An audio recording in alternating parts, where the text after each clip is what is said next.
just to clarify, this has come up a couple times in conversation, and the question is just what constitutes an internet troll? Well, I suppose there's a lot of things that could do that. I think a troll is anybody who intentionally does something to make others feel uncomfortable or to hurt their feelings or to upset them. Like we've had... YouTube has a tremendous amount of trolls, and so do discussion forums. Some of them just post spam, like free puppies, wow gold. Some of them post something that has absolutely nothing to do with the subject at hand. That would be a troll. Some of them don't contribute to the discussion and just insult the person who makes the post. That would be a troll. So, I remember a few years ago, there was some big controversy at a discussion forum, and a couple or, well, 3 or 4 of the guys who were in the discussion, and they were like high school age, and some of the things they would do is they would criticize any post that really didn't interest them. Okay? If they weren't interested in sports and you talked about the Stanley Cup or a hockey game or something, they would say, why don't you call each other and discuss that on the phone? But there would be a thread made for the Stanley Cup, and that's what was being discussed, and these guys would get mad. They would also say things like, our posts are well thought out. We make no grammatical errors, and we don't post unless we have something meaningful to say. Well, isn't meaningful a matter of opinion? I mean, what do you consider meaningful? I mean, if you're a hockey fan, the Stanley Cup is meaningful. You could post a shorthand message, 3-1 Chicago. You can do that. Hockey fans will know what that means. They'll say, what is this? And they know damn well what it is. It's just their way of being assholes. And they used to do that all the time. And yet sometimes they would post something like N, 2 zeros and a B for noob if somebody did something they didn't approve of. It's like, well, to the layman, that's spam too, isn't it? You know. So again, it's subjective.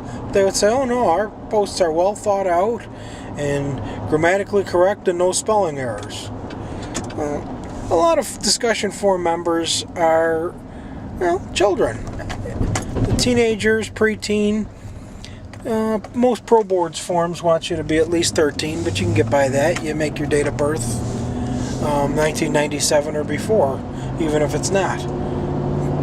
So what? And most people don't care how old these kids are, as long as they're part of the discussion. I don't care if they spell correctly. I don't care. I'm 39 and my spelling isn't the greatest. So I guess that's not about age necessarily. But again, I don't care if spelling is correct per se. I don't care if grammar is correct, as long as somebody's contributing to the discussion. It doesn't really matter if their spelling is right or their grammar is correct. Hopefully they're not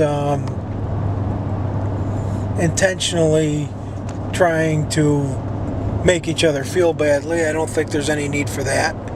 I think it's much better if you just stay with the point at hand. If you don't agree, explain why you disagree, but you don't necessarily have to come across the way those guys sometimes do. And in those days, those were kind of very bad days for that discussion forum, just because these guys really would try everything they could to make new people feel unwelcome, and they were hoping the forum would just disappear, and when that didn't happen, they kind of left undiscussed. It's a long story. I don't really care to go there, but I will say this, that what you contribute to a discussion forum is not necessarily something that has to be grammatically correct, and it doesn't necessarily have to be of great importance to the world. Well thought out is a matter of opinion. Whether the post is useful is also a matter of opinion. It depends on the topic at hand.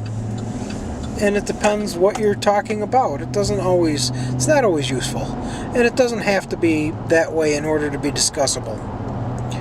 I think discussable is all that really matters. And finally, I don't know. It's just that's something that's come up lately too. Any time that these guys would make those claims, whatever didn't interest them didn't fit that bill. Oh, they also felt that you shouldn't respond to a topic. If nobody had posted in a thread for 48 hours, you shouldn't post in it either. You should let that thread die. But yet, if you were to start a new thread, they would say there's already one for this topic. What are you doing? Or what? They would say it more roughly than that. Well, I really don't know why I'm discussing that here now, but I am. Because I'm just looking into my camera and having fun with it, I guess. Alrighty, that's what I got for now. But stay patriotic on this September 11th, Americans. Thank you.